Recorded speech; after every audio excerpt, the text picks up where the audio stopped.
ओम श्री परमात्मने नमः। मानस प्रिय मित्रों, विगत दिनों हमने बसंत पंचमी का उत्सव मनाया। माँ शारदा, माँ सरस्वती की महिमा निराली है। मानस मोती में भी दो जगह बड़ा अच्छा माँ सरस्वती का वर्णन आया है। प्रथम वर्णन आया है जब देवताओं ने माँ सरस्वती से आग्रह किया कि माता, हमारा काम अब आपको ही संभालना है, क्योंकि महाराज दशरथ राम जी को युवराज बनाने जा रहे हैं, और अगर ये काम हो गया तो महाराज जंगल कैसे जाएंगे, वन कैसे जाएंगे, और निशाचरों का विनाश कैसे होगा। माँ सरस्वती ने पूछा कि भाई तो बड़ी समस्या है, पर ठीक है, मुश्किल काम दिया है तुमने मुझे, पर आपके हित के लिए मैं ये काम करूंगी। और माता मंथरा की मति को बदल देती हैं, और मंथरा की मति को बदलने के कारण आप जानते हैं सारा घटनाक्रम घटता है और राम को वनवास होता है। दूसरा वर्णन फिर से आता है अयोध्या कांड में।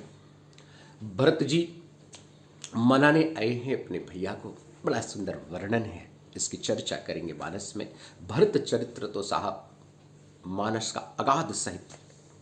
जिसने भरत चरित्र को समझ लिया, उसने राम जी को समझ लिया, उसने जीवन को समझ लिया है।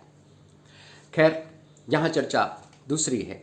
तो सरस्वती माता का फिर से देवताओं ने आवाहन किया कि हे माता, अब आपके सहारे ही हम हैं, कुछ ऐसा करो कि भरत की मति फिर जाए, भरतलाल जी की मति फिर जाए और राम वन को चले जाए। माता सरस्वती कहती है, हे देवताओं, स्वार्थ में तुम इतने अंधे हो गए हो कि तुमको दिखता ही नहीं कि तुम क्या कह रहे हो। तुमको पता है भरत जी कौन है, और भरतलाल जी की मति को तो मैं कैसे परिवर्तित कर सकती हूँ। उनकी मति को तो परिवर्तित करने का स्वभाव नहीं होता, नहीं कर सकते। क्यों? भरत हृदय श्री राम निवासु, तहाँ के तिमिर जहाँ तरनी प्रकाशु। भरत हृदय श्री राम निवासु, तहाँ की तिमिर जहाँ तरनी प्रकाशु। वर्णन आता है कि भरतलाल जी के हृदय में श्री राम जी का निवास है। हाँ, भानुकुल जो भगवान सूर्यवंशी जो सूर्य हैं, ऐसे भूषण भगवान श्री राम जी जिनके हृदय में रहते हैं, उनके मन में ऐसा अंधकार कहाँ आ सकता है। जहाँ सूर्य भगवान की रोशनी हो वहाँ पर अंधेरा कैसे टिक सकता है। तो भरतलाल जी की जो मति है उसे कोई नहीं फेर सकता। आप सब मुझसे इस प्रकार का आग्रह न करिए, मैं इस प्रकार का कोई काम नहीं कर सकता। और देवता ऐसे व्याकुल होकर रह जाते हैं, वो कुछ कर नहीं पाते कि अब क्या करें।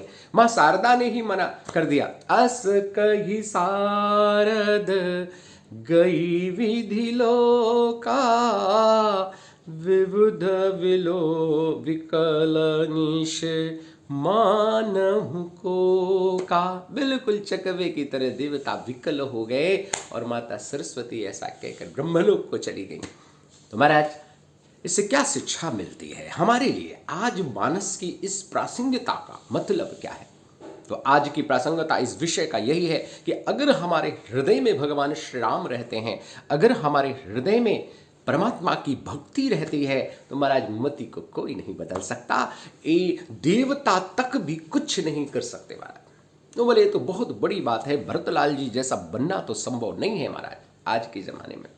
लेकिन श्री राम नाम की ये जो माला, राम जी का नाम जो है वो अपनी जिह्वा पर रखकर हम लोग इस समर संसार से जीत जाएंगे, और लगातार श्री राम नाम का गुणगान करते हुए अपनी आत्मा में भगवान हृदय में जो बैठे हुए हैं, शरीर में जो विराजमान परमात्मा हैं, उन परमात्मा का ध्यान करते हुए और श्री राम जी के चरणों में रहते हुए हम लोगों को ये मंगल हो सकता है।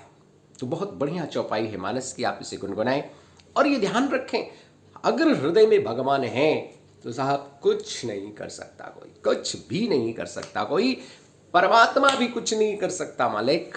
क्योंकि परमात्मा का जहाँ वास होता है, परमात्मा को अपने भक्त बहुत प्रिय होते हैं, बहुत प्रिय होते हैं। तो परमात्मा के प्रिय भक्त को, परमात्मा के जो प्रिय सेवक हैं, उनका बुरा तो कोई कर ही नहीं सकता। हाँ महाराज, क्योंकि अगर उनका बुरा कोई करने चलेगा तो परमात्मा को क्रोध आता है। मानस में ऐसा वर्णन है, बताऊंगा आपको, कि भगवान अपने प्रति किए गए निरादर को तो एक बार माफ कर सकते हैं, लेकिन अपने भक्त के प्रति अगर कोई उनके पाप को करता है, उनके भक्त को कोई सताता है, तो भगवान कभी नहीं छोड़ते, कभी नहीं छोड़ते। जो भगवान के शरणागत हो गया, सारा संसार, सारा आध्यात्म बस यहीं जाकर खत्म हो जाता है कि अगर भगवान की शरणागति हम कर लेते हैं, शरणागत हो जाते हैं भगवान के, तो वो दीनबंधु कौशल राज महाराज जो है इतने कृपालु हैं कि हमारे सारे कष्ट, हमारे सारे योगक्षेम वहन करेंगे। श्री गीता में भगवान श्री कृष्ण कहते हैं अर्जुन को, अर्जुन तू मेरा शरणागत हो जा, मैं तेरे योगक्षेम वहन करूंगा। तो वैसा ही वर्णन यहां मानस में आता है, और मां शारदा स्वयं कहती हैं, क्या कहती हैं? भरत हृदय श्री राम निवासु, तहाँ के तिमिर जहाँ, तहाँ के तिमिर जहाँ तरनी प्रकाशु। अर्थात परमात्मा के ध्यान में, परमात्मा के चिंतन में, परमात्मा की संगति में हम रहें और अपने जीवन को प्रकाशमय बनाएं और कोई चिंता नहीं करें। संसार में कोई ऐसा नहीं है जो परमात्मा के भक्त को सता सके, कुछ कर सके। मस्त रहें, दिव्य रहें, आलोकित रहें। स्वयं परमात्मा आपके साथ हैं। बस आपको उस परमात्मा के साथ को महसूस करना होगा, परमात्मा के साथ को समझना होगा। वो हर पल, हर क्षण हमारे साथ हैं। और उस प्रकाश को लेकर, हाँ, कहते हैं कि जहां जिसके हृदय में परमात्मा का प्रकाश है साहब, जहां सूर्य जल रहा है वहां अंधकार हो ही नहीं सकता। तो ऐसा नहीं हो सकता।